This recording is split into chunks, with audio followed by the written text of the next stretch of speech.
Hello and happy Easter to those of you who celebrate. Welcome to another DPM Digital Photo Mentor live here on YouTube. And fingers crossed that we have all of our technical issues solved today. We're hoping. So we have some great images to work on. I'm going to be doing street photography today, and we're also going to be planning the next couple of weeks. If you are new here, what we do every week is I receive images from subscribers and viewers just like you, so on different topics, and then I will demonstrate them live with editing tips using Lightroom or Luminar or Facebook or Photoshop, depending on your preference. So whatever your software choice is, I will edit that image. So what's going to happen is next week, I'm actually going to be away in Portugal on a Skylum meetup. I was invited to join the Skylum team and some other partners in Madeira and Portugal. So I'm really excited about that. So I won't be here next week. They will not have a live. So 2 weeks from today, we're going to be doing a different topic, and I'm looking to get submissions for flora and fauna. So we want to see your animal images. That could be your pets or zoo or any wildlife if you've done any of that kind of photography. And flora, so flowers, plants, forest, anything nature oriented. So that's our next topics coming up in 2 weeks. So let me take a look and see who's with us. I know Karen was already here, and Sheila, Deb in Alaska, David in Ottawa. We got all the usual partners. Mickey, are you new here? Mickey, I don't recognize your name. Thanks for joining us. I'll be gone 2 weeks in a row? I don't think so, Rob. Let me see. Let me check my calendar. Maybe I am wrong. Oh, you're right. I will be gone 2 weeks. Okay, so we'll be back on the 29th. Okay, my apologies. We'll be back on the 29th. Yes, so you're correct. I'm back. We'll be back live April 29th. Okay, so you're correct. We'll be gone for 2 weeks. Happy Easter to everybody. Marguerite. So I've got some great images. Mickey from Indiana, welcome. How did you find us, Mickey? Is this your first time? Is this your first time joining us? How did you find us? I'm glad you're here. So I'm going to get over to the images. Let me get in here. So today we're doing street photography, and I've got a few images here. Let me get over to this mode. There we go. All right, so street photography is one of my favorite things to do. And looking over my schedule in Portugal, we have a lot of landscape on Madeira because there's lots of hills and, of course, beaches and mountains and stuff.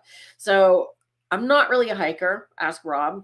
Not a hiker at all. So I'm trying to figure out what can I photograph while everybody else is doing hiking. So I may just pop into the town that's nearby our hotel and do some street photography. That's what I like to do. And that's what I'll be doing in Lisbon when I'm there for a couple of days, stop over on the way home. So the images I've got submitted here, let's just see who's with us. Okay, we've got a couple of Karens. We've got a few of Karens.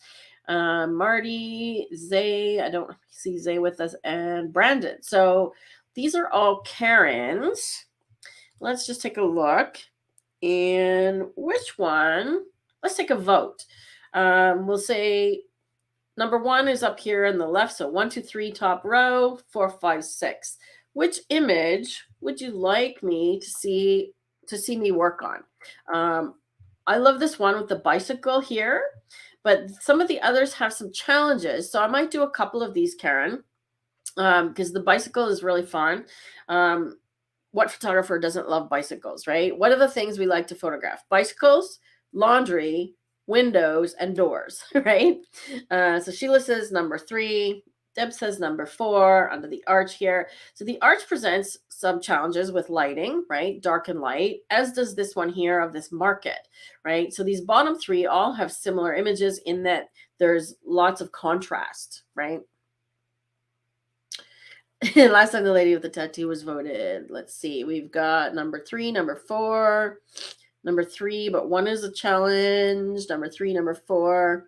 Okay, so we've got 3, 4, and 1. So I think we're going to go with this one.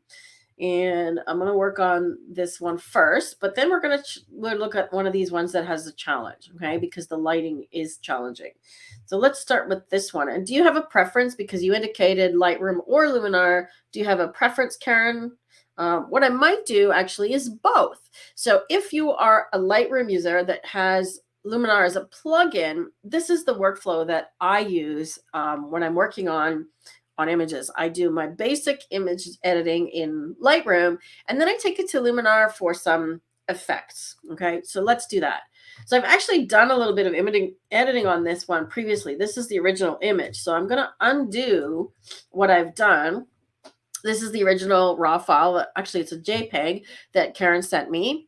Okay, so we're going to start with this. So the fact that it's a JPEG, the only thing that's going to change is we don't have the camera profiles up here in the profiles section. Okay, but I'm going to start there anyways. Let me just get this off here. I'm going to start here anyways because I have sort of an idea in my head of what I'd like to do with this image. We definitely want to get rid of this car. Let me turn on my cursor highlight. Definitely want to get rid of this car here, and perhaps, you know, a little bit of the tilt. It's leaning a little bit. Okay, so I'm going to look at the vintage camera profiles down here, and just by hovering over, you can see what it's going to look like. So this one is lots more red. I'm looking for one that sort of has less color but focus on the blue. Right? I do tend to like vintage number 9 and 7, but 7 doesn't really work as well on this one. I kind of like 6, actually, or 2. The other ones we can look at are modern. Okay? These tend to have more color. Look how purple the blue is there. Right? This one really punches the color. And that's getting closer to what I'm looking for. Okay, so these ones have like a matte black finish. Can you see that when I put my mouse over, the blacks look like they're sort of faded? That's a matte look. Okay, so it's not pure black. You're never going to have pure black in your image. See what it does to the histogram? It tucks it in so that even if I add black, it's never going to reach the edge. Okay, and that has to do with this profile. So if you want that look, you can use one of those. But I can show you how to achieve that yourself. I'm not seeing anything that's like blowing me away yet that I'm like, I have to have that one. That one's kind of adding some nice contrast. So keep number 3 in mind. Let's just go with number 3 because I like the color that it's adding. All right. If you want to do your own matte look, I will show you how to do that with the curve. Okay. It looks like you exported these, Karen, because you see the file name here is untitled. So it looks like you exported it and titled it something, okay? And if I look under here, can we see all the data? Yeah, so your metadata is still there. So it looks like you did export it, right? As opposed to the raw file. So now we can see her shooting information, her exposure, lens she used, and so on. Okay, and this was what kind of camera? Nikon. Okay, so Nikon, which is neither here nor there. Oops. Okay, so now we've got the color profile. I'm going to do my usual shift double click on the whites and the blacks. Okay, now notice the blacks went to the plus side. I'm going to actually correct that because it's trying to eliminate any clipping, but I want some, right? So the program doesn't know that I want clipping. I'm going to just maintain the highlights. So I'm holding down the Alt Option key while I'm pressing the sliders to get these little notifications. And remember, exposure adjusts the midtones. Okay, so I use black and white for the endpoints. Okay, so we're not off the graph on the white. I want a little bit of clipping on the blacks and not on the whites. And then the exposure adjusts the midtones. Now let's do some cropping. Okay, so R on the keyboard is your shortcut for cropping in Lightroom.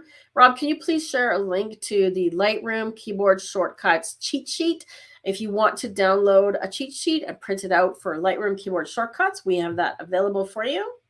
So I'm going to see about just clicking auto, okay, because it's going to try and correct the verticals here. Now notice that it's done that, but now I've lost the bottom of the tire, which I don't want to do. Okay, so I'm not going to correct it fully. I'm just going to correct it part way. Okay, I want to make sure I keep that tire in of the bicycle, but come over enough to get rid of this car. Maybe I'll just crop in a little bit tighter right there. Right. Now I have a decision to make. I can keep the original aspect ratio, right? I might even give it a little bit more space. See, now I changed the aspect ratio. I might just give it a little more space like that. So I don't want to cut the top of the doorway either. So we're correcting the tilt, but not fully, okay? Now I have a choice of, do I want to keep this aspect ratio? There's a lot of stuff down the street here, or do I want to come in a little bit, right? If I go to custom aspect ratio for cropping, oh, that's locked. Aha! See this little lock here? We have to unlock it so that we can just change this shape. I like the fact that there's blue here. It kind of echoes the color again. So I'm just going to come in a little bit and leave the space there and come in enough to get rid of that car on this side. Right? Now I'm sort of right at the edge of this building, right? And I like to have nice clean edges. So see how there's just this tiny little bit of this edge of this building here? So I'm going to come in just a little bit more to come into the white. Can you see that? Can you see the difference? Okay, so leaving a sliver of the other building, and it also makes it look crooked, which it is. Make sure I come in all the way to the white, like that. Okay. All right, now let's deal with how do we bring out the subject more, okay? We can adjust using, I'm gonna add some clarity overall, okay? Now we can bring a spotlight to this bicycle in a couple of different ways, right? I can try a mask and choose select subject, okay? And it did a good job of selecting the bicycle.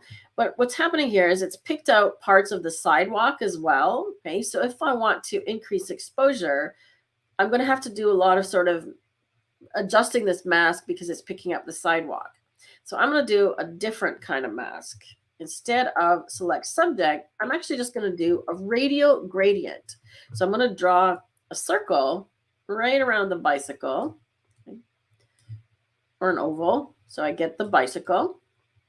And then I'm going to invert it because I want to darken everything else. Okay, so I'm going to invert. Where's my invert button? Right here. Okay, so now everything that's red is where your mask is. So remember, what's red is where the effect is going to apply. So I'm going to darken exposure. Remember, that's midtones. So see how that's affecting the sidewalk mostly? I'm going to bring the highlights down, which affects these white areas. And I'm going to add a bit more black. So see how black brings contrast and darkness to everything? Okay. I don't want to go too dark though. So somewhere like that. So all I want to do is just bring more attention to the bicycle. I'm going to increase the feather a little bit here. Right. You want to have it fading nicely. So if you don't have a feather, see what that does? If I turn see the edge here? Okay, so that's no feather. As we increase the feather, see how the edge sort of softens? See that? So I'm bringing it right into the bicycle. There we go. I'm going to name it. Let's just call it bike highlight. Okay. I could have done background as well, but because of all the spots that we're picking up inside the bike, I don't think we're going to get a clean. Actually, it's not bad, but see, we're missing inside of that there. So if I darken, that's what happens. So I just felt the radial was a nicer blend. Okay. So now I'm going to add a vignette as well. That's under effects. Remember, if you drag the feather to 0, you can see the vignette better. And then you can adjust the shape of it and the size. In Lightroom, you cannot adjust the position of the vignette. You can only go from the center. Okay, so it's always centered. This slider here, notice if I go really dark, see how this corner becomes dark? And the highlight slider, if I bring it up, brings this white part back again. So it's not falsely darkening the highlights, and it just looks a little bit more natural. Okay? So I'm going to leave that highlight slider up so it looks a bit more natural, like so. Okay. Okay, now if we want to start doing some effects, I'm going to come back here and maybe just bring the shadows up a little bit so we can see a little bit more inside that shop. Looks like a bookshop maybe, or is it a butchery? Diners. Oh, it's like a deli. Okay, that's cool. Oh, butchers. It says right here on the bicycle. Duh.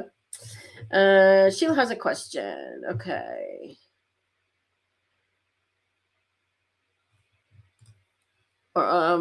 You said what is red? What is red is where the mask is and where the effect will appear. Is this true for masks in all programs? Neo, Photoshop, wondering. Yes. So whenever you have a mask, whether you're masking in Luminar, and I can show you that when we get into Luminar, and it's always red in Luminar. In Lightroom, we can actually change the color of the mask. Okay. In Photoshop, if you do the mask overlay, then yes, you will see it in red as well. Okay. So where you see the mask is where the effect is going to apply. Okay, good question. If we want to change the color of the mask, for example, in here, see it says show overlay. Okay, so I can choose this. You can press O on your keyboard to show O, so O for overlay or mask overlay. And if you want it to be a different color, I usually use red or green, right? Because I find that this sort of neon green works well. I want it to not blend in with the surroundings is the idea. Okay, so if my image has lots of red in it, I'll use the green mask instead. Okay. All right, so now we want to create a bit more of an effect. Okay, if we want to add sort of this grunginess, clarity does a good job of that. Okay, see that? Negative clarity is like a blur, plus clarity gives us sort of this grunginess, and it's looking for edge contrast, which we have a lot of here. So anywhere that there's something light against something dark. Okay, so I like that. But what if we want more on this area? Well, we can mask that in. Okay, let's say we max out clarity, and let's say we want more of it. Okay, I want more clarity. I'm going to make almost like an HDR kind of looking image here.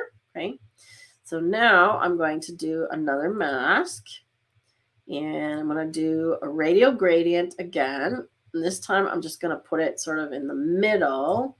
I want to get part of the bike and part of the shop. Remember, now our mask is green, so where it's green, it's going to apply.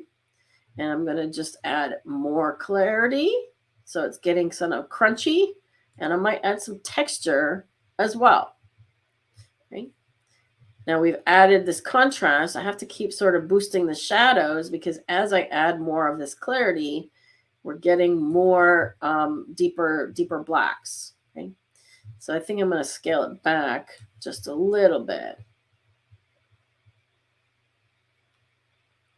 Okay. See how much texture on the sidewalk here next to the bicycle versus over here. Okay, so we've added more texture.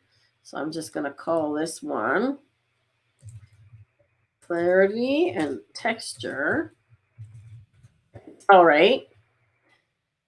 Right. Can you see what that's doing? So your eye is drawn to 4 things. Do you guys remember what the 4 things are about? I do not use Corel Paint Shop. I used to, that was my first editing software about 30 years ago.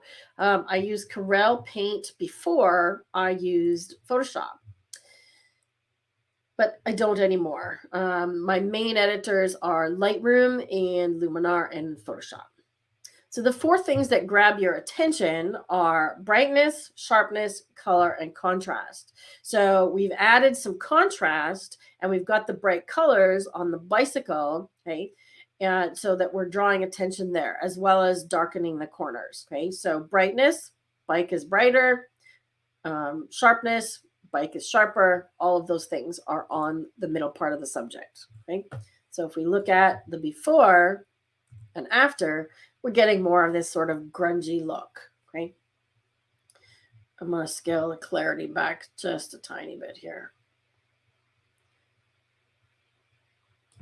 Okay, and I'm doing this, I'm going to scale the clarity back a little bit on both of these things because I know that Luminar actually does a better job of this. So I'm going to leave it a little bit lower, okay? And we're going to take it over to Luminar because I want to apply a LUT there. So similar to what we do with the camera profile here, you can apply a LUT in Luminar. You cannot do that in Lightroom. If you want to do a LUT, which is a lookup table or a color grading, you have to either use Luminar or Photoshop, okay? Let me see. Black and white I considered as well. But I'm thinking actually, I don't usually do a lot of sort of faded black and white, but what if we dial the vibrance down? Actually, I'll dial the saturation down a little bit, okay? And see how that brings the blue and the pink out, right? I'm not crazy about this red thing in the window, so we can fix that by going to the HSL and saturation and dialing the red saturation down. See how that thing in the window? We can just dial the saturation down of the reds, and that helps a lot. Now there's some yellow and orange in the window here. Do we want to keep the yellow orange? I think we do because the sign is yellow. Okay, so I don't want to lower the yellow. Let's keep that. Right? Orange brings out that red again, so we don't want extra orange. Okay, but I like what's happening here. We can even bring the blue out even more, like so. And the next thing we can do in here, and I'm going to show you how to do it in here and in Luminar, okay, is add a color grading using the color grading tool in Lightroom, and it's called toning in Luminar. And this is where you can add a tint to the shadows and the highlights. And in Lightroom, you have a third one, which is midtones. So I'm going to add a tint. You have to bring the saturation up. Then you can adjust the color. Okay, so you can move this color around because I want to get something that's sort of yellow, orange. Okay, I don't want to go over too far to the green. And saturation slider. So it kind of makes something that looks a little more antique. Okay, so it's kind of looking like an old picture. We can bring the saturation down a bit more. And I like this sort of faded look, right, as opposed to straight black and white. I love this color here, so I don't want to go full black and white. Okay?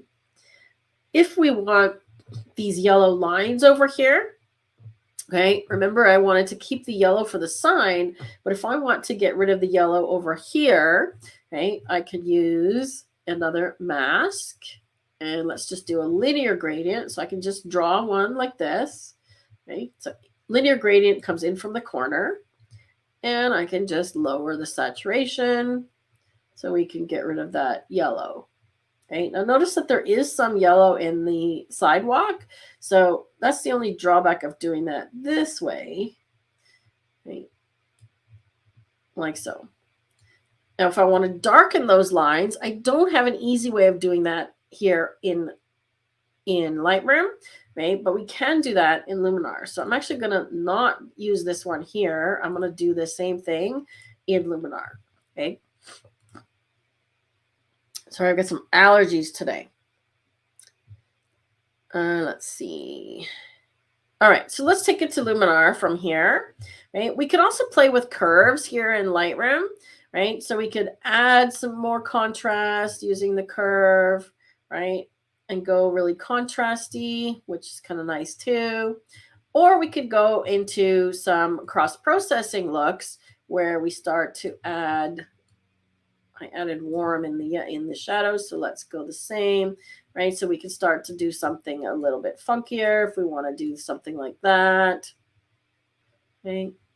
There's really blue. We can shift the whole thing blue, right? So playing with the curves, if you could share the video on curves, please, Rob, if they want to learn more about curves, you can do some really neat things color-wise, okay? So this is where you get into doing some cross-processing kind of looks, okay? So if you don't have, or we can't find a color profile that does these kinds of shifts, you can use the tone curve, okay?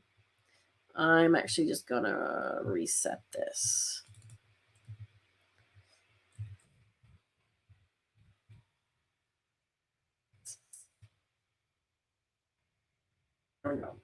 Okay, so I'm gonna go over to Luminar now. And I would normally go edit in, open a smart object in Photoshop, but for sake of speed, I'm gonna go directly to Luminar. And if I'm just adding a special effect at the end like this, so I make a decision of, do I think I'm going to come back and want to edit this again later in Luminar? If so, then I'm going to do open a smart object in Photoshop and use Luminar as a filter for Photoshop. Okay.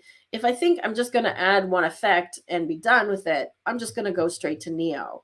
Okay. So I'm going to edit a copy with the Lightroom adjustments. And I have this set up in my Lightroom preferences. Okay. Rob, if you could please share a link to the article on the website about Lightroom preferences and how to set them up, that would be great. Okay, now we're opening Lightroom, Luminar, sorry.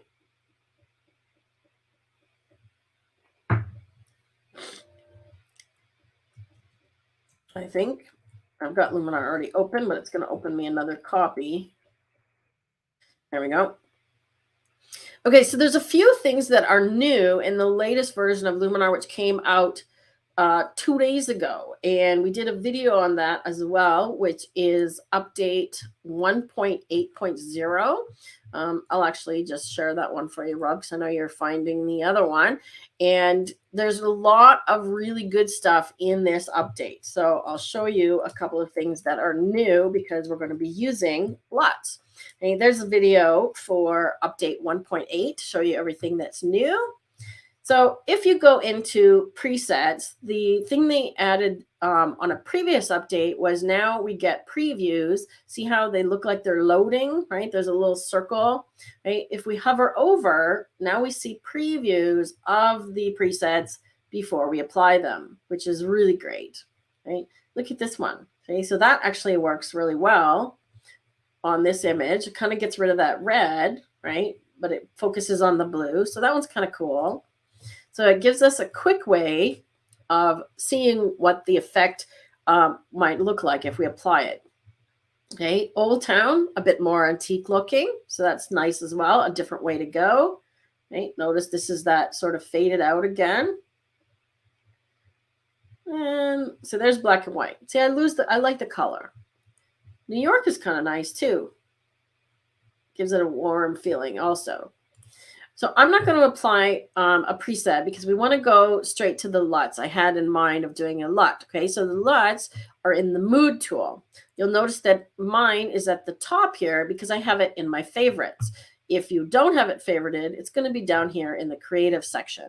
Okay, but I wanted to show you if we want to get rid of these yellow lines here, why I bring this to Luminar. Okay, if I use the color tool, and I go to saturation and dial down the yellow. Oh, it looks like there's a lot of orange in there as well. There we go. So now see, I've gotten rid of the color here, right? And I'm also going to darken it. Looks like there's more orange in those lines than anything. See that? So now look at how they're blending in with the road, with the sidewalk.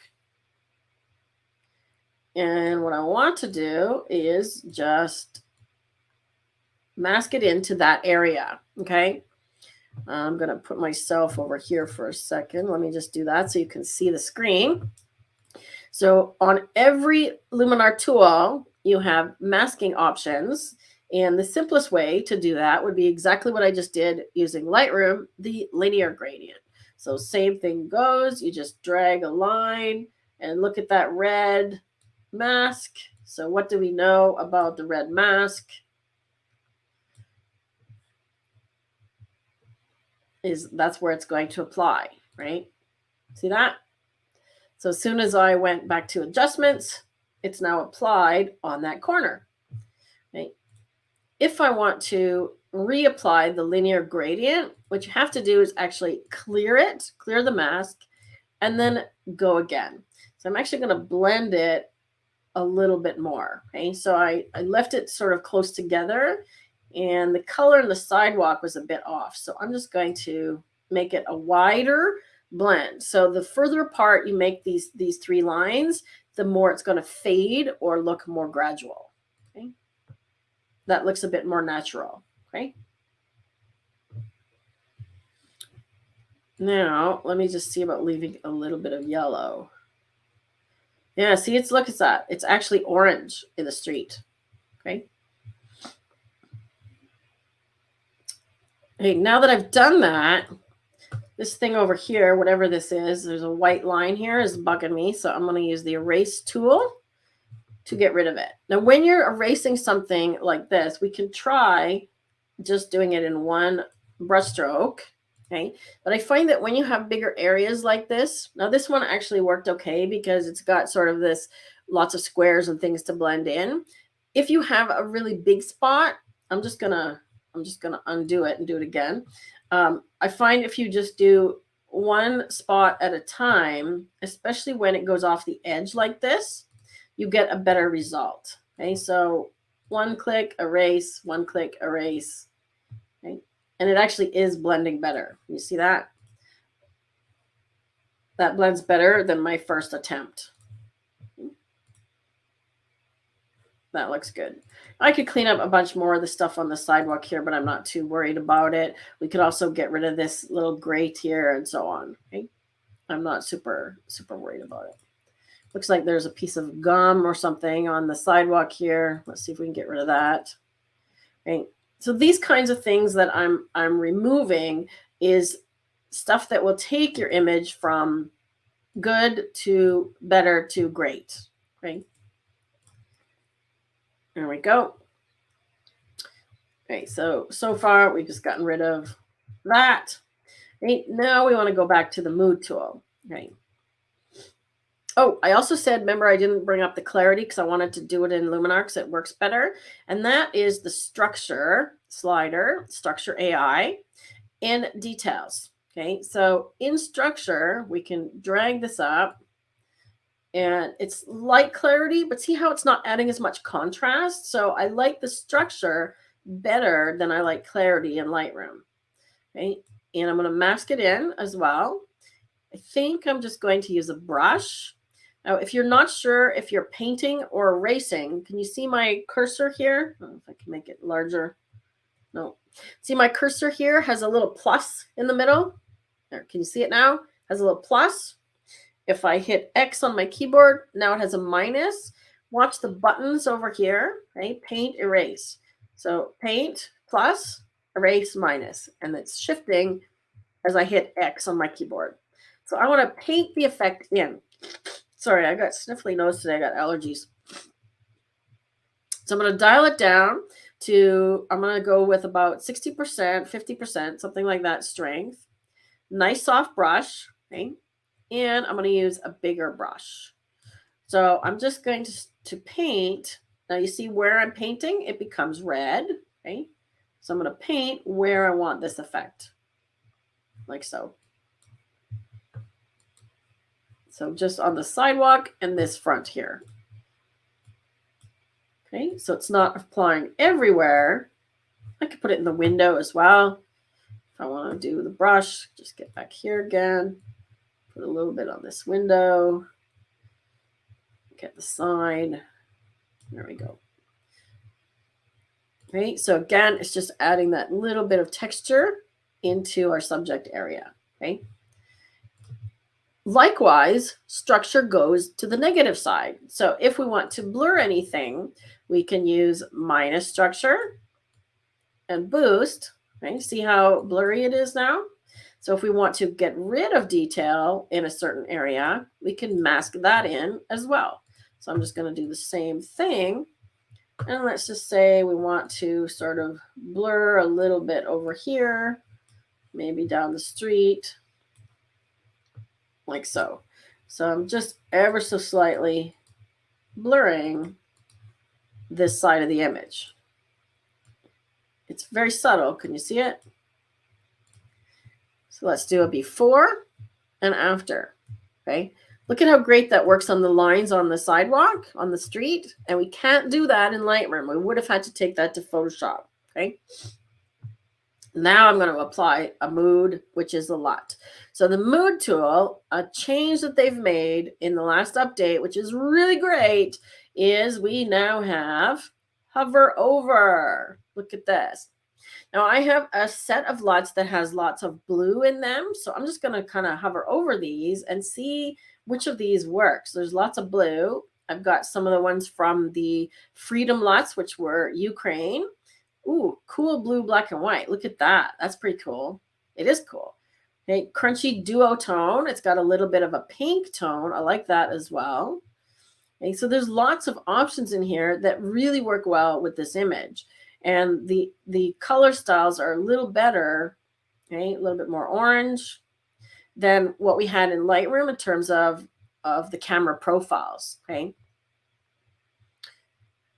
Let's see. I kind of like that cool black and white one. Well, I like the crunchy duotone, actually. Okay, let's dial it up. Okay. Another tip when you're choosing a lot is dial it up to 50%. And then when you do your previews, you get a better idea of what it's going to look like. Okay. You can always adjust it up or down. Okay. And remember, you can mask this as well, right? So if you want more color in this part here, we can mask it out. I kind of like that. It's taking out that orange in the window that I wanted to get rid of, right? I kind of like that a lot. Let's see. We can add contrast. Let's keep the saturation. Like so. All right. Another little trick that you can do in Luminar that you can't do in Lightroom is you can add a texture, okay? You can add a texture overlay, and this is another change that came with the latest Luminar update, is when we add a layer, we now get a preview. And I'm just looking for a texture that I think might work well. Let's try this one. This one's got pink and blue in it. So let's just apply this texture. Hopefully I don't crash my Luminar.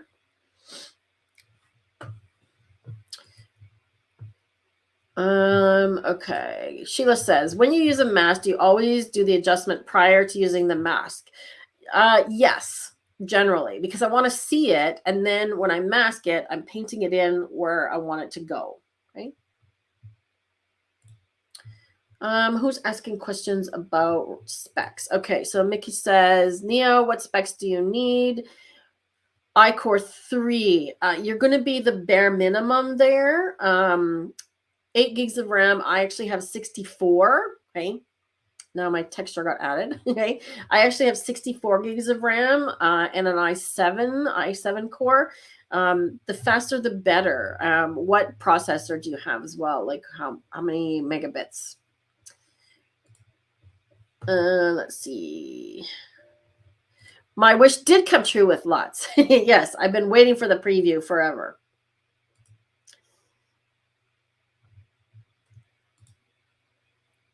Have you ever rebuilt a Mac? No, he's not Mac. He's PC. I'm Mac. So we have that kind of household. Okay. Karen says, there's so many choices of how to edit and it's hard to choose. Could spend forever. Well, that's the thing. You can, right? And that's why the presets in Luminar are actually really great, because you can do hover over and get an idea and see what something's going to look like on the image. And the other thing that you can do with presets now is dial them down. So I didn't show you that, but there's a slider now. Okay. All right. So I'm going to come back here. I don't know why that zoomed in. I'm going to stretch it to fit. Actually, I'm going to stretch it. Okay. But the other change, we have another hover over, and that is blend modes. Look what happens when I hover over the blend modes. Now we get a preview of these as well. See that? Okay. So I actually don't mind these ones here. I don't mind this darken blend mode. Okay.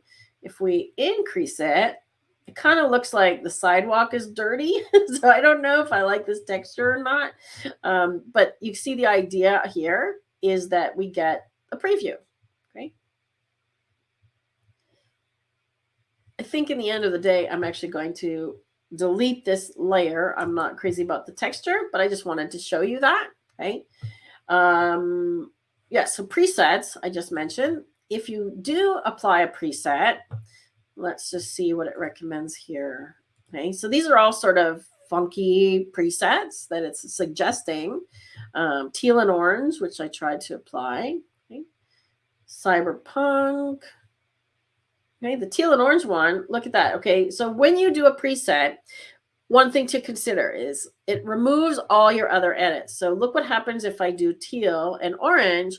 Our LUT's gone, and the editing I did on the lines on the sidewalk are also gone. Okay, so if you're going to do a preset, do it first. Okay, but I'm just going to apply this one just to show you that we now have the slider. Okay, so if you want to apply a preset, but you want to dial it down, you can. So I'm just going to undo. Oh.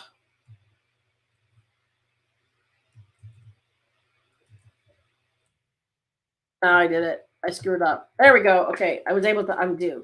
I was doing Command or Control Z or Z, because when you are applying a preset, you actually get undo. So there's only a couple of places where you get undo. It's using the clone tool and here in the presets. Okay, because I applied the preset, I wanted to get back where we were in terms of editing. So there we go. I think I've missed the mood. No, we got the mood. Okay. And the cool thing about the LUTs is you could apply one LUT on part of the image, and then you could apply a different LUT on a different part of the image. Okay. So if I want it cooler on the edges, which was the other one I liked? Okay. This was the other one that I liked, cool black and white.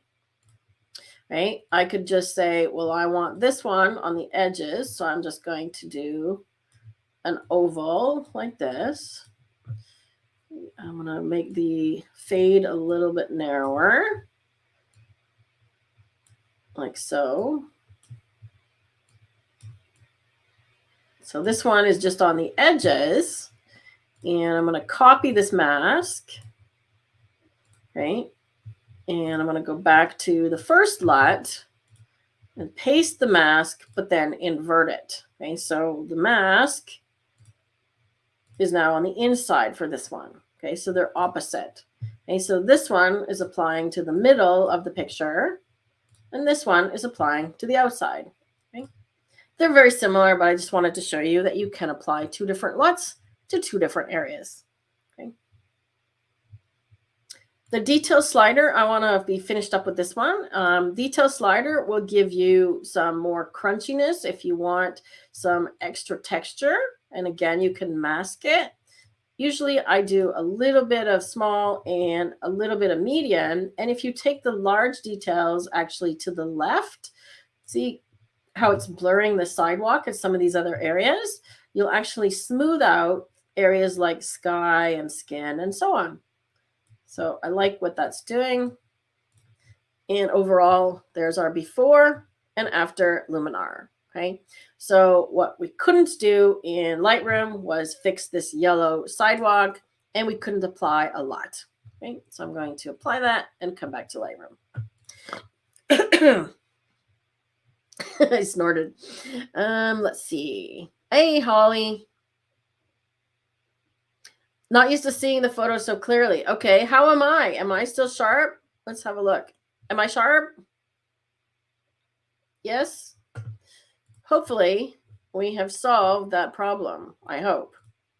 I look sharp when I'm looking at it on my screen, so mostly. Awesome. Well, definitely better than it was before, right? Because I was a big, blurry, blobby mess. So let's go back over to Lightroom. All right, so there's our finished version.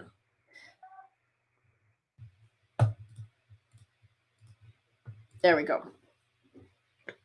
Yes, Holly missed the announcement that I'll be away for the next 2 weeks because I will be in Portugal. And after that, we are going to be doing flora and fauna. So the 29th, we're looking for animals and nature. So plants, flowers, trees, as well as pets and animals of any kind. Okay, so now that I've done this, if we like what I've done here, of course, we can copy these edits. Okay, so I'm just going back into develop and I'm going to copy, and I'm going to copy everything except maybe the masking and the cropping. Okay, and I didn't do any healing. Generally, you don't want to copy healing or cloning from one image to the other, but I want the effects. Okay, so I'm going to copy that, and then let's just see if it's going to work well on any other image. Let's see this one, for example. Okay, so I'm going to do a paste, so Command V. Okay, so look what happened, right? It made it a whole bunch more sort of crunchy, right? Because I pulled up the shadows. Maybe we could darken that a little bit. But the look is actually kind of cool. And we got rid of the red bike though.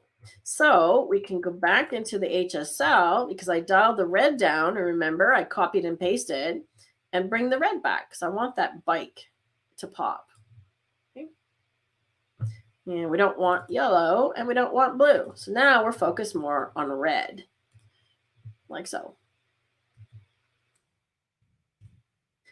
And we can also edit the artistic profile if we like a different one. This one's a JPEG as well, Karen. Okay, that one's more red for sure. Okay. So I'm just checking them all. Let's check vintage. Okay. Now, if these were also shot in the same location, you'd have a similar style, right?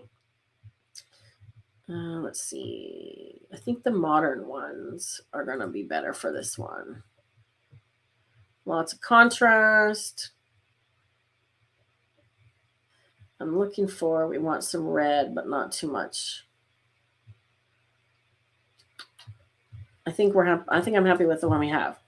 So if the bicycle that we just did and this one were shot in the same location, you'll have a similar style on them, okay?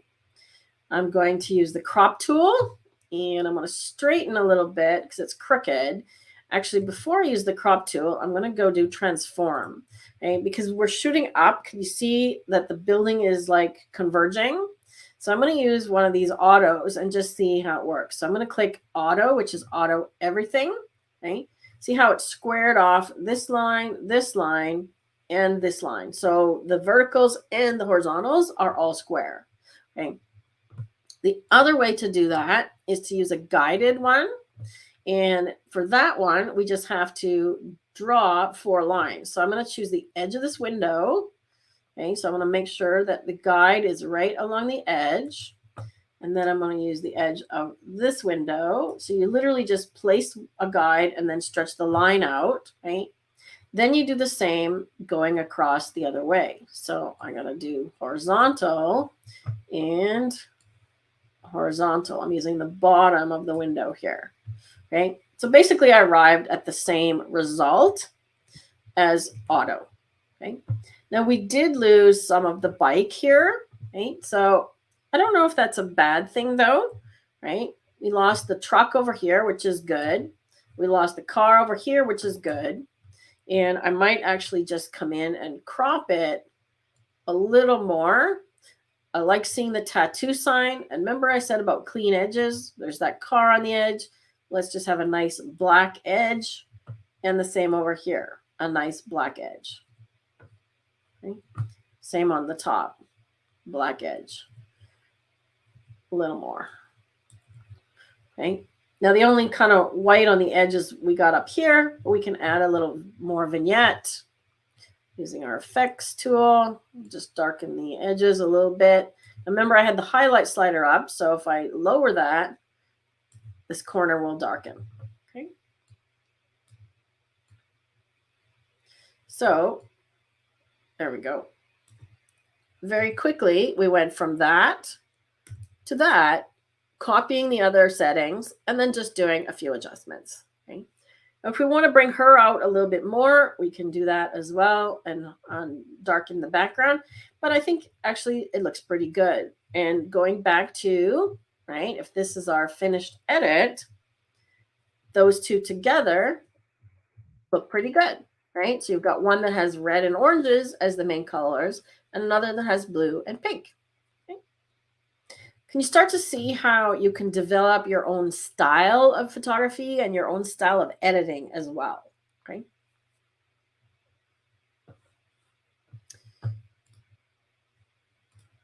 Hey Ray, first time watching. Awesome. Glad to have you. How did you find us? Did you see one of my posts in one of the Facebook groups, or how did you stumble upon it?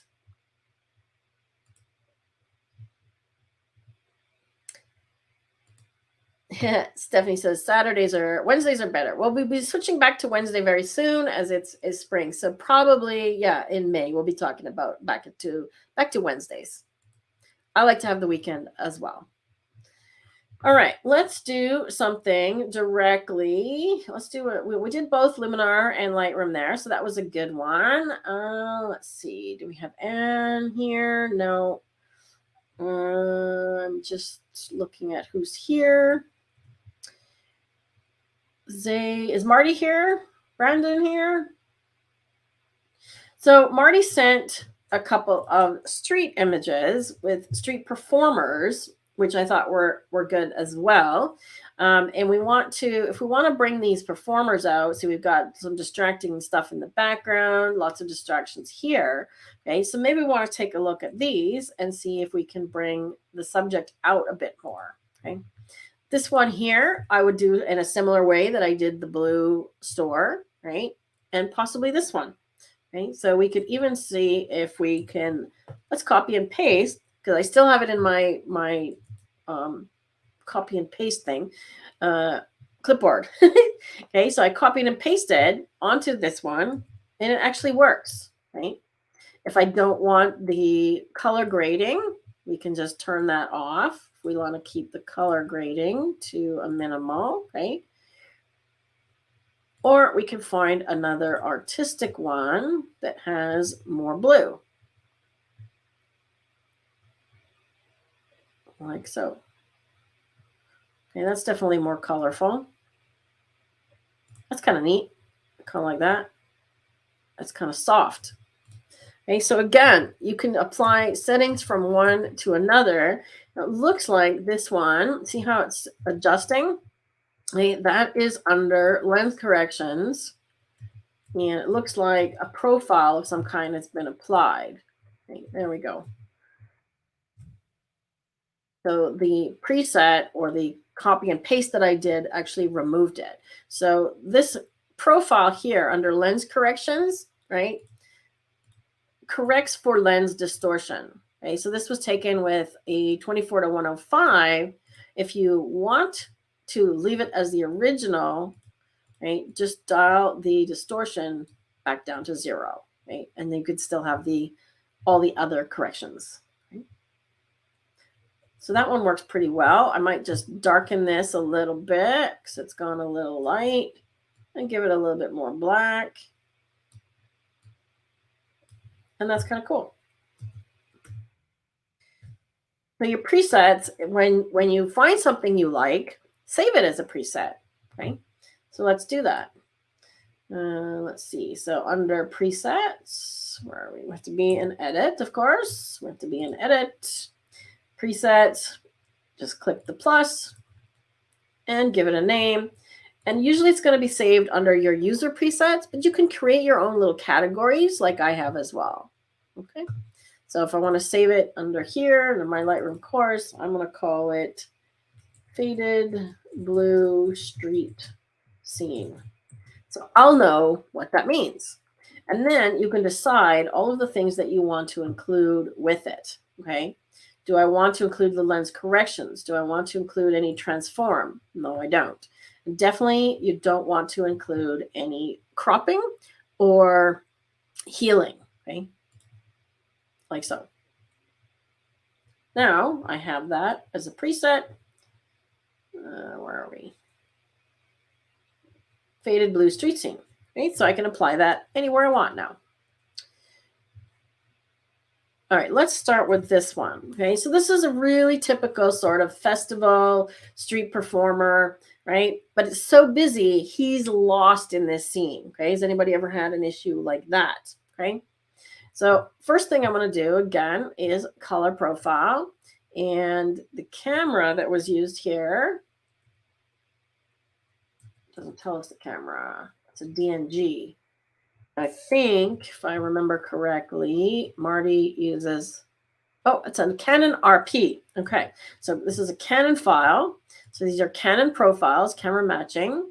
So we can just take a look and see if these are any better. Okay, so standard actually gives us a little bit less contrast, which is a better starting point. So I'm going to go there first. Okay. Next, I'm going to straighten it using the crop tool. I'm just going to use auto. He did a good job there. Now there's a lot of stuff going on here. So I'm going to crop a little bit. I'm going to keep the aspect ratio. And you could do that by either pressing the lock here or holding the shift key. So I'm going to come in to get rid of this head over there. And then I'm going to come in to get rid of a whole bunch of space around him. Okay. So you really want to focus in.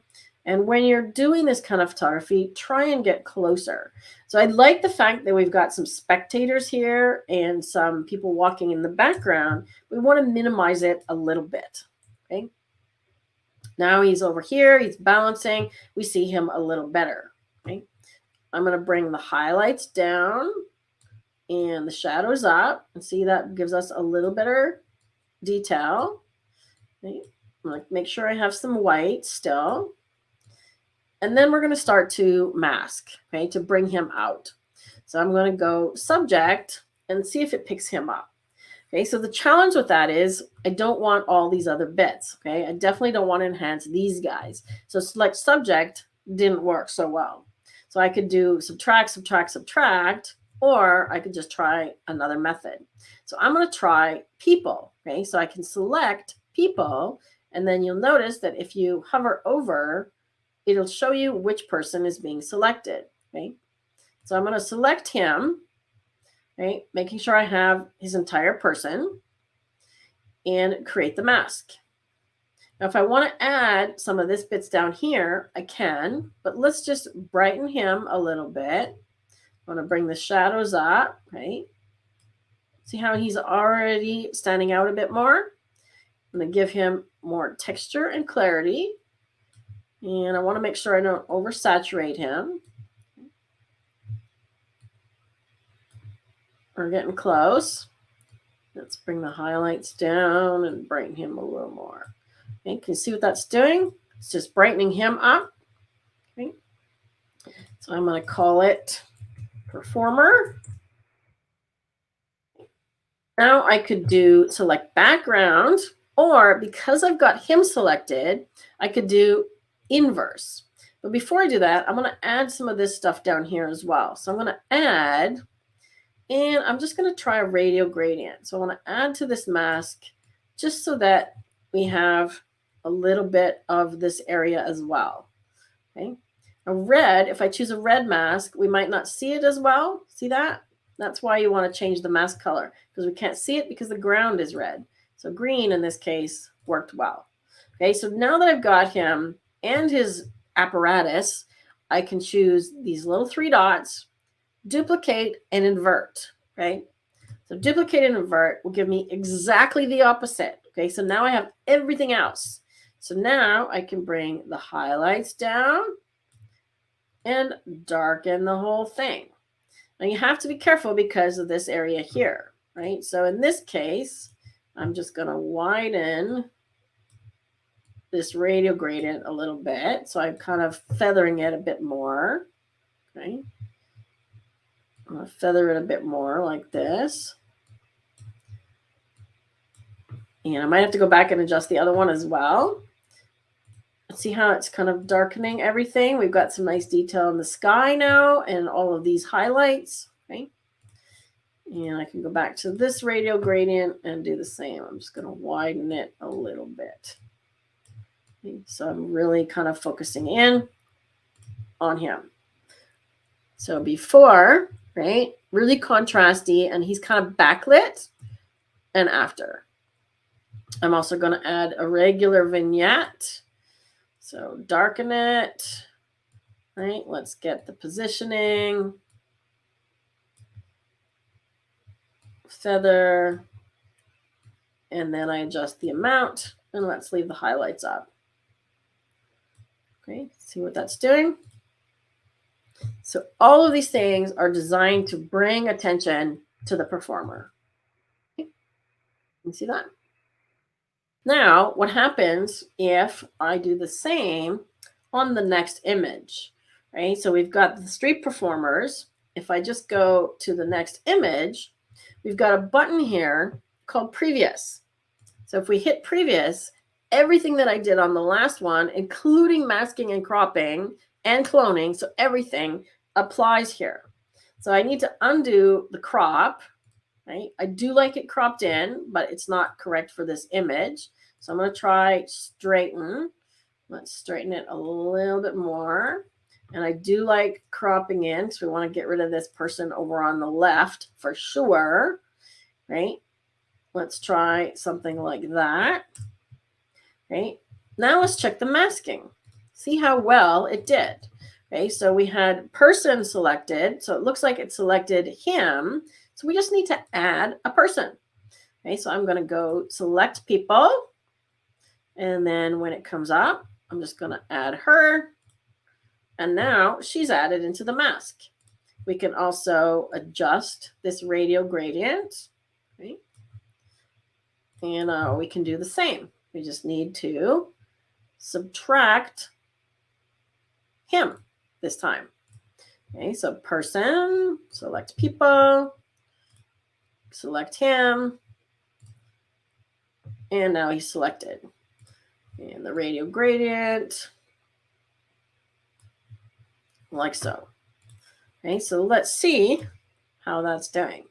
They're highlighted a little bit more than I would have liked, right? But the editing on them needs to be slightly different. Let's just call it performers. We don't need to do so much highlight and shadow control. We just want to brighten them a little bit, right? Adding the texture is good, but we didn't need to remove the highlights and shadows because they weren't in the bright sun like the other guy. Okay. So I'm leaving the highlights and shadows, and we just increased the brightness a little bit on them. If anything, I would increase the whites as well. Okay, so see how that brightens. And I might warm them up a tiny bit, just a tiny bit. But it's doing a great job on the background. See that? Minimizing a lot of this stuff. Okay. So again, copy and paste worked really well. There's not much we can do about this car here. If you want to get into removing things in the background, this is a way more complicated thing, and you need to take this to Photoshop, and you're going to have to do some major cloning. Okay? When you're photographing stuff like this, try and pick your camera position carefully so you don't get stuff like this in the background. Maybe if he had moved a bit more to his left, he might have been able to get a cleaner background. Found us on YouTube for photo editing streams. Well, I'm glad you found us too. Welcome. And Ray also. Rob is never lost in the scene. Trust me, no. If anything, I get lost because I'm short and he has a special whistle when he's looking for me. Fairly new, Kelly. It came out with version 12 or something with a couple of edits ago. It came out maybe 6 months ago. So when they came out with the new masking tools where you can do select object and things like that, select person came out with those. Yep, exactly. Can you share the link to Lightroom up? Oh, he already did. The Lightroom update 12. There you go, Kelly. Watch that update. Does it damage an image when you don't like the edits by going to the history and deleting all the history? No, not at all. So Lightroom does what's called non-destructive editing, Raymond. When you're editing in Lightroom, you're not actually editing your actual photo. You're just creating what's called like a recipe for that image. So I like to use the analogy of a recipe in a cookbook. So for example, if you want to cook a meal, your ingredients are in the fridge or the pantry, but your recipe is in a book, right, on the shelf. So you get the book, you read the recipe, and then it tells you how to put the ingredients together. Well, that's what Lightroom does. So what we've just done, everything that I just did to this image is now the recipe. And when I saved it as a preset, that recipe can then be applied on another image. Okay. So that's all you're doing is what you see in Lightroom has not been applied to the image until you do it as an export. When you export, you're now saving a new image with that recipe applied to it. But your original image is always unedited. Let me show you. Okay. For example, Karen's, because she sent me JPEGs, okay, even this one here, okay, this one is looking at the original image here in Luminar. Okay, so this is the raw file here in Luminar, and there's no edits. Okay, so the Lightroom edits don't show here. Okay, as one example. Where's Karen's? Okay, same thing here. We edited the raw or the original, even though it's a JPEG, it's not edited here. We edited the original, it doesn't show edited here. Okay. Good question, Raymond.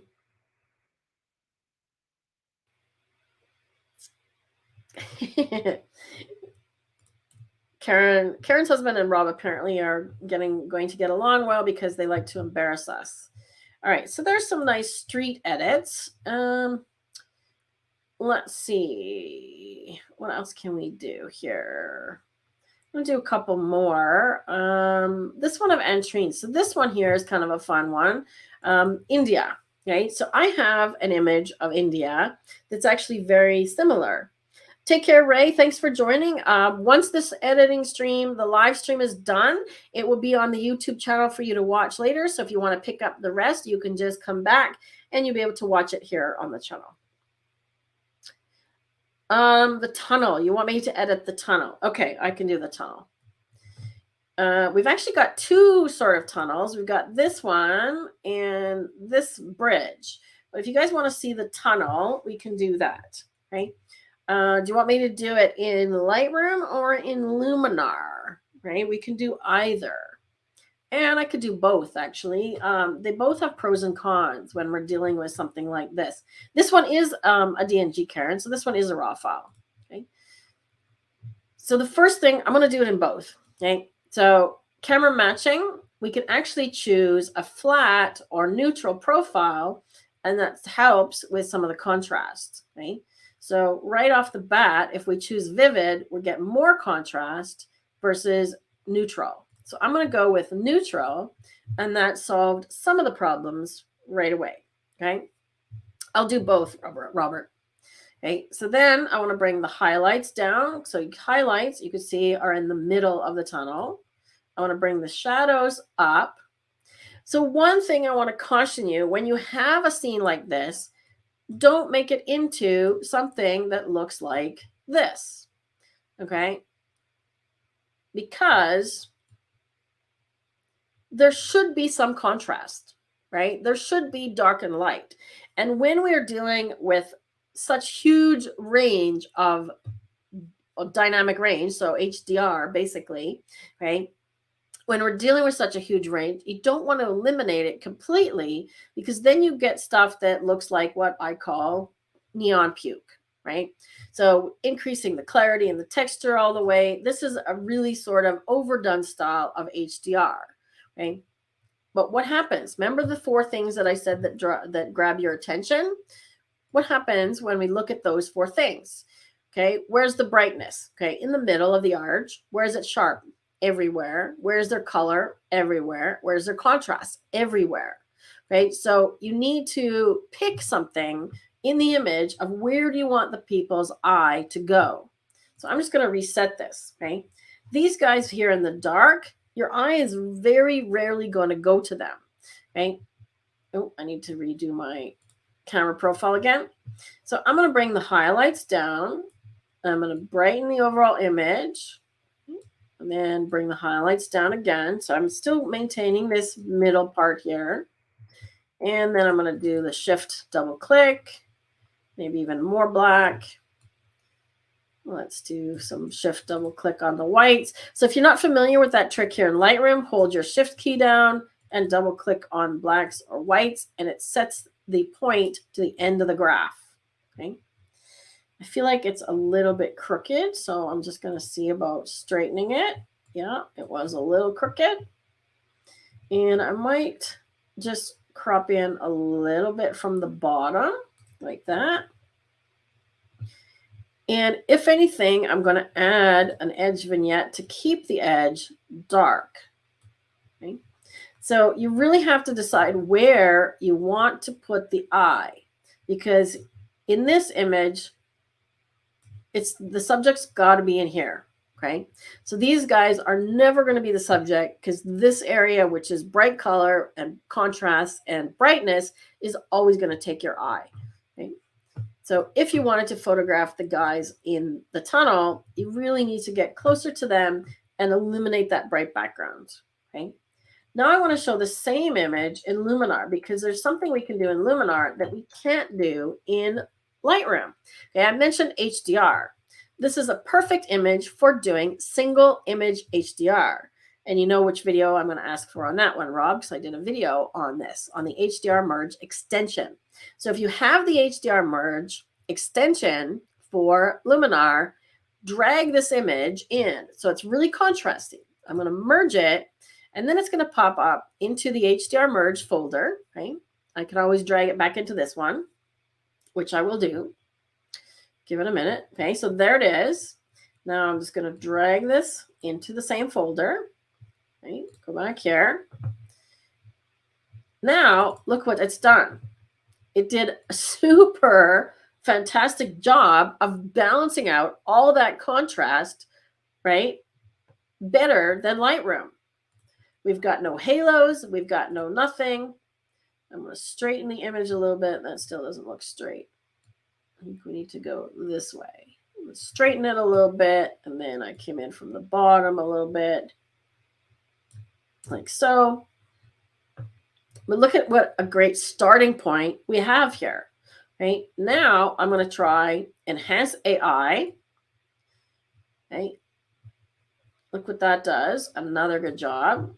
Okay. Sky Enhancer is probably going to darken that sky even more. Okay. And I'm going to add a vignette. And of course, in here, we have the ability to move it around. So I'm going to get a smaller vignette and make it round. And let me just see if I can just darken this whole. I want to darken it around them. Okay, so I want to keep them bright. So I lower the feather, right, so we can see everything. I'm darkening these edges. See what it's doing. Okay. So same problem. We're still never going to get the guys, and the subject is always the street. Okay. So if you intended to have the guys as the subject, they stand out more here. But look what a great job it did on this contrast range compared to Lightroom. We're at about the same, but I think there's a better range in here. Right? I could probably do a selection here and just do a radial gradient. Let's do this and work a little bit more on this contrast, right? I could bring the highlights and the shadows again, darken it, right? We're getting closer. And bring the saturation down a little bit because it's really grabbing attention. So that helps. Okay. But look what a great job just dropping it into that HDR module did. Okay. While I'm in here, I think I want to do the same with one of these others. Okay, so let's try another one that was super contrasty. This one here. Okay. This one is Karen's. Now this one is a JPEG, I believe. So we'll see how much. Oh no, it's DNG. Okay, let's drag that into HDR merge and do the same.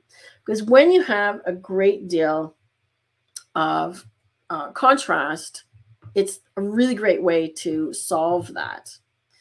Okay. And I see that there's a question about does Neo have a camera setting? Yes, it does.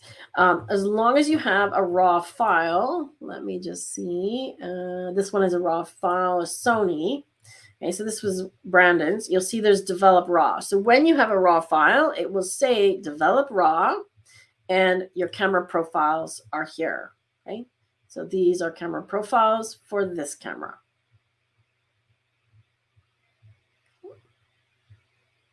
For example, Vivid. Okay. So yes, Neo has camera profiles.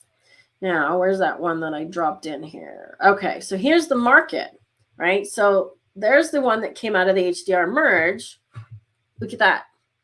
Great. If you only take one thing, oh, hey, Brandon, I was just going to do your image. So that's handy, right? If you only take one thing away today, look what the amazing job this HDR merge did, right? And we haven't done anything yet. Now we have an image that we can edit.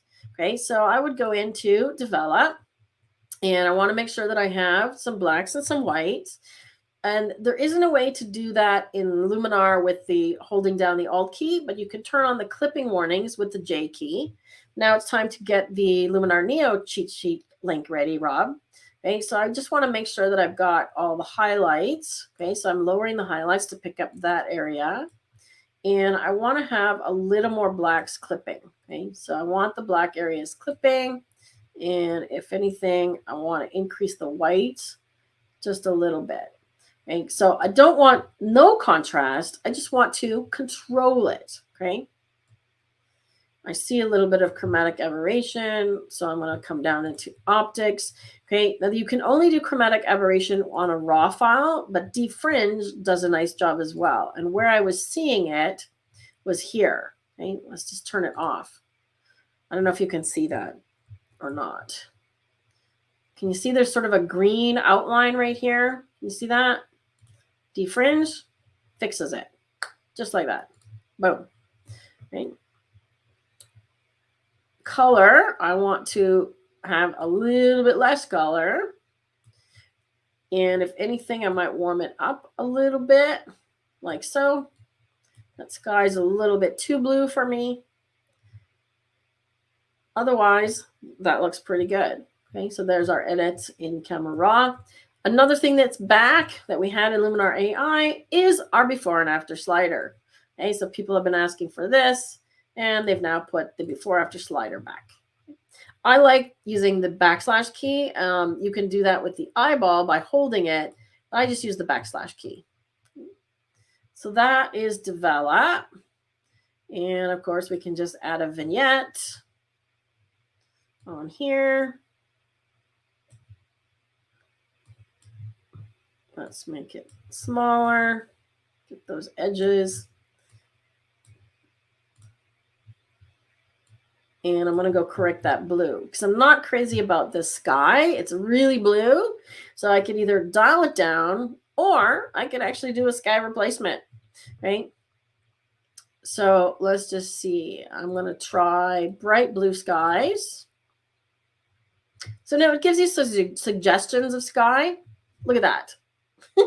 See, I can put that sky in there. I can defocus it like one focus part because it's in the background. And it just gives me that little bit of texture and relief from that overly bright blue sky that was there. Right? So I can darken the sky a little bit. And there we go. That looks pretty good. I'm pretty happy with that. Right? Let's take a look. So we've had the before. Look at how contrasty, and after. Right? So again, this is another time when Luminar did a better job than what I could do in Lightroom, because I certainly can't do a sky replacement in Lightroom. You need layers for that. Thanks, Sheila, for reminding Rob.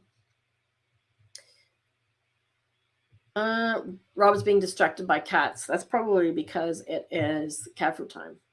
Okay, so now that Brandon's here, I want to do your tunnel image, and you wanted that one done in Luminar, right? Yes. Okay. So Brandon is another Luminar user, and he's done our Luminar course. I know you have. So if you want more help with Luminar or Lightroom, we also have full courses available for both, right? Yes, Mickey, if you have Luminar 4, you definitely want to upgrade.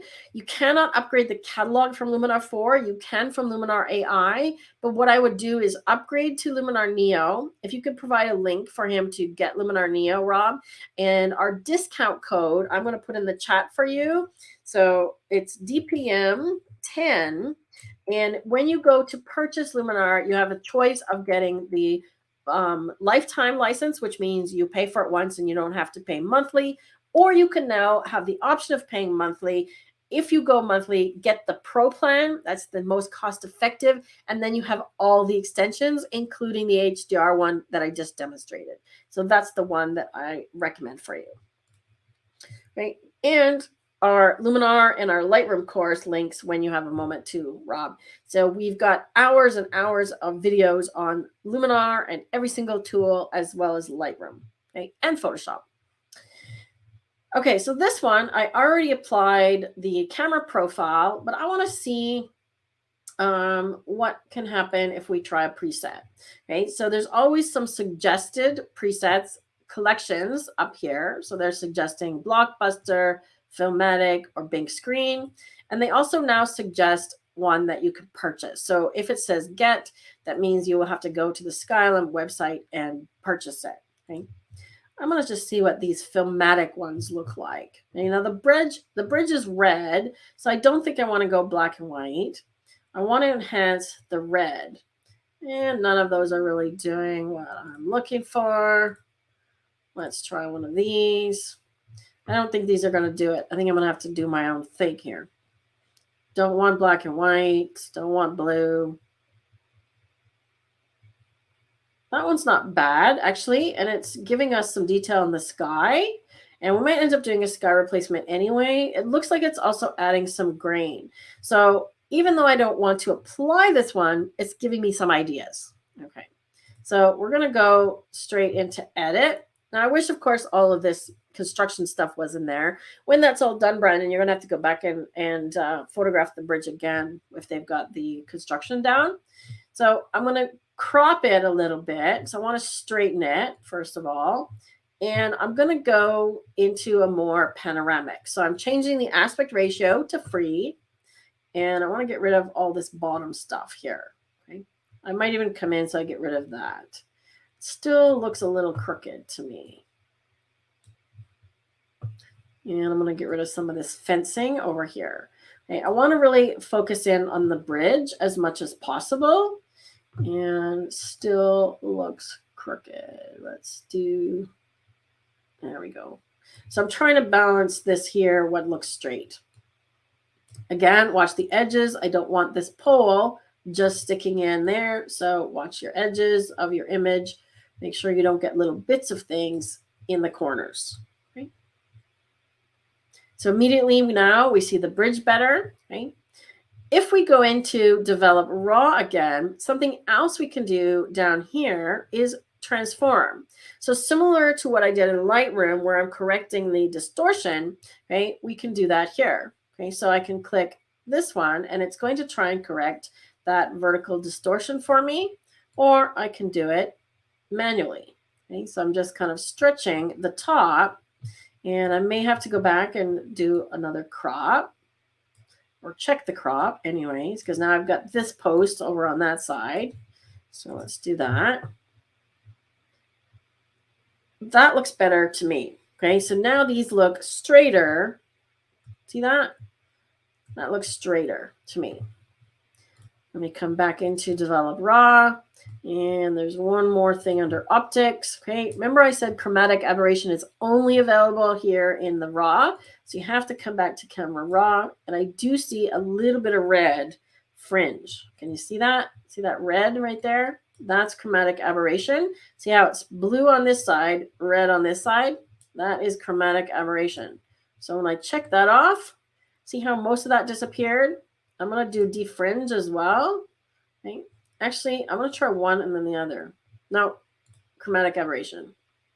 Okay, so that picked up that blue and got rid of it. Okay, when you have chromatic aberration, it's a flaw of the lens that you're using, really. I still feel like it's crooked. Another change that we got with the last update. Remember when we used to go to edits on the edits tab, the histogram disappeared? Now it's here all the time. So that's brilliant. Okay. I still feel like it's crooked. There, let's go with that. That's better. Okay, now we want to really punch up this red, right? And I'm not crazy about the sky, obviously, but I can go back to develop raw again because I didn't actually do any of these adjustments. I can bring the highlights down. So you can see there is some detail in that sky, right? I'm going to check my curves because I'm not really seeing any black. I've turned on the clipping warnings, right? And I want to have some white.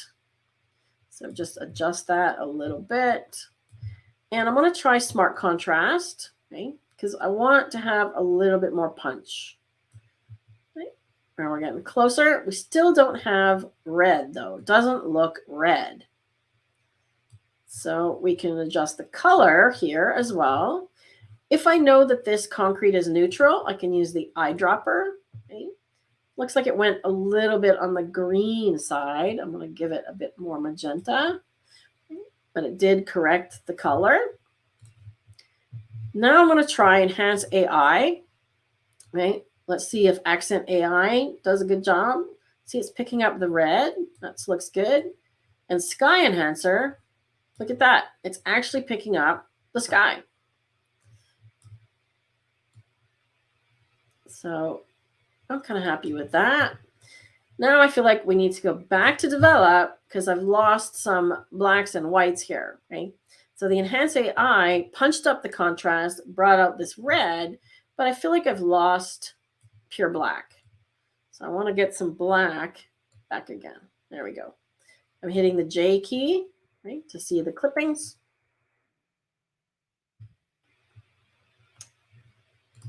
Now we can play with the color if we want to enhance the red a little bit more. So the color tool, we can shift the hue of the red. Notice that I can make it more orange or more sort of magenta. I can also brighten the red using the luminance. Okay? So we can enhance that red. And I'm guessing there's a bit of orange. Aha! Look at those orange pylons that are part of the construction. We can minimize those. Look at that. So I like to just kind of do these sliders and see what comes up. Okay, look at that red. Let's see what it's doing. See, we're minimizing those construction barriers. Let's see, what else can we do to bring out color? Now, I know that there is a LUT that actually works really well, and I'm going to dial it up, remember, to 50. And there's one called Manhattan, and let me just see where it is. Red Trace. There's Manhattan and Red Trace. So Red Trace kind of eliminates everything except red. And in this case, look what a great job it does. So I don't want to eliminate all colors, but it does a really nice job of bringing the bridge out again. Okay. Now let's deal with the sky. Okay, so we can enhance the sky a bit more, or we could do another sky replacement. Now, the sky replacement here is going to be tricky because we need to see it through all those bits of the bridge. So I'm just going to pick one, okay, and then see how well it does. Let's just see how it blends. Wait for it to pop in. Okay. That's actually not bad. That's actually not bad. Under masking, let's just check the horizontal position. Where is the bottom? So where does it think the horizon is? Okay, so we can move it left to right. Okay, so it thinks the horizon is up there. See that? So we got to move this down a little bit. And it's not coming through there. So we need to do some masking. Okay, so I could try fix details. I could try close gaps, but I think it's going to be global. Okay, so if I increase global, can I get it to show up in there? It does not want to go in there. Oh, it's not. Oh, it's picking up a little bit. Okay, we could try and mask. I could try and brush it into these areas here, but I don't know if it's going to work. It's not picking that up. Not picking that up. It is a little bit. Yeah, see that? It is a little bit.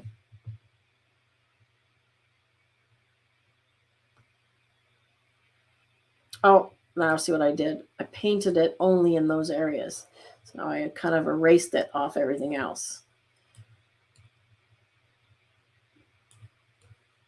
That was silly. Okay. It's actually not bad. Now, if we dial down the atmosphere a little bit and brighten the sky a little bit, it actually blends pretty decent. Okay. Tricky to get it in those little squares, and I don't know if Photoshop would pick it up either. Yeah.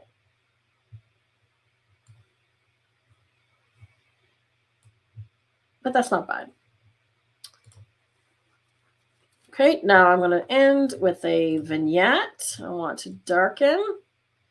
And I want to darken the bottom a lot, so we need to get smaller here and position it like so. Maybe even like that. I want the bottom darker, okay? Like so.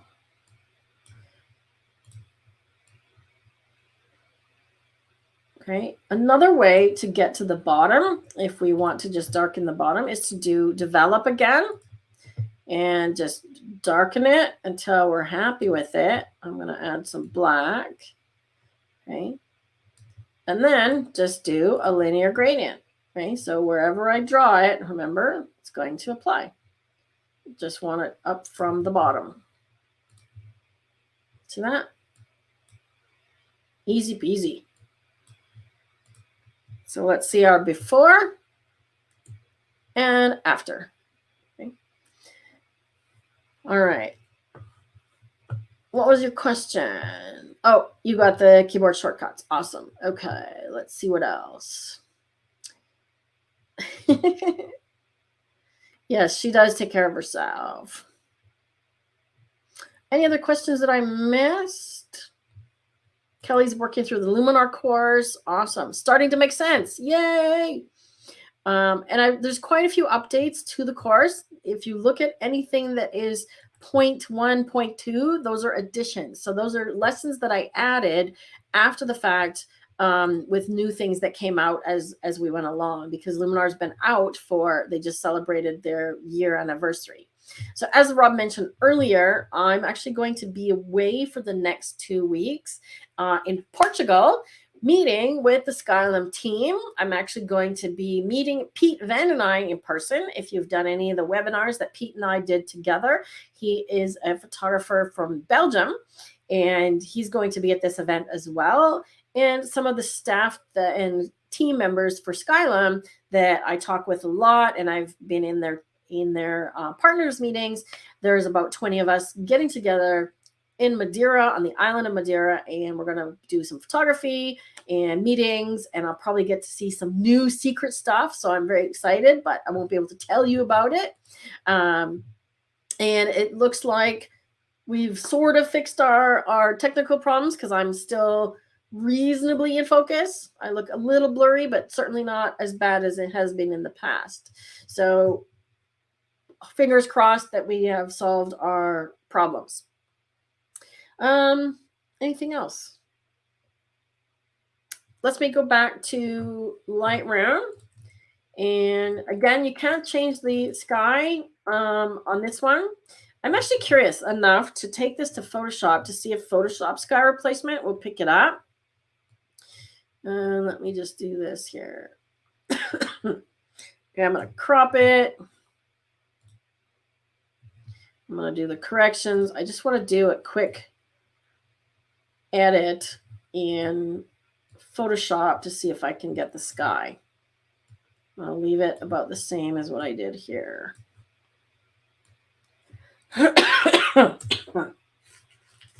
Okay, let's take this to Photoshop. So edit in, smart object.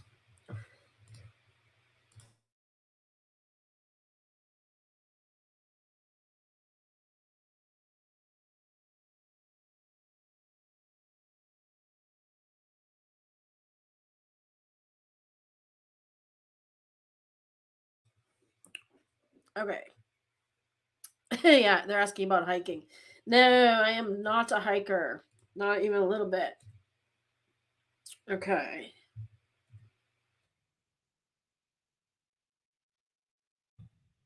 I need to get my panels over here. All right, so here is the image. Here's my tools, my layers.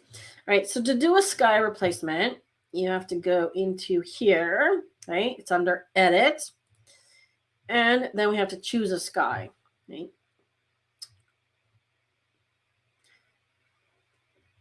Wait for it. Okay, so I can go pull down. These are some of my skies. I've got some put in here. We don't want a sunset. Okay, these are my skies. Let's see what else. Okay, blue sky. Let's try a blue sky. So these are just some that are built into, looks like built into Photoshop. Let's try. I want one that's sort of faded out that matches the image a little bit better, right? So look what's happening, right? We can adjust the masking a little bit. We can shift the edge. However, oops. See, it's not picking up in here either, right? So the same issue occurs in here. Like it picks up there and there, but Photoshop's not picking up there either, right? So I just wanted to test it to see if it would. And it didn't either. And there's not a lot you can do to blend it here. I can use this to sort of paint in, right? If I attempt to mask it in there. No, it doesn't want to pick that up at all. So it doesn't recognize that as a sky. So I just wanted to show you that because a lot of people will say, well, Luminar sky replacement doesn't work very well. Well, guess what? Photoshop's didn't either. So a lot of times I find when there's little bits of sky like this in between things, Luminar does a better job than Photoshop does. Okay. So I'm just going to cancel out of this and go back here and remind you how you can get to submit your images. All right, so for 2 weeks from now, so April 29th, we'll be back on Saturday, and that may be our last Saturday, and we'll switch to Wednesdays. After that, we'll let you know ahead of time. Submit your images of flora and fauna. So if you enjoyed this lesson today, these tutorial and tips, please give this video a thumbs up. Subscribe to the channel and tell people to come join us next time. I would love to have 100 people watching and learning. And the questions that you all have are great, and it helps everybody else learn. So next time, come back and bring 2 friends with you. Share with your camera clubs and your Facebook groups, and let's have a photo editing party 2 weeks from today for flora and fauna. Until then, take care. We'll see you soon, and I'll be back with images of Portugal.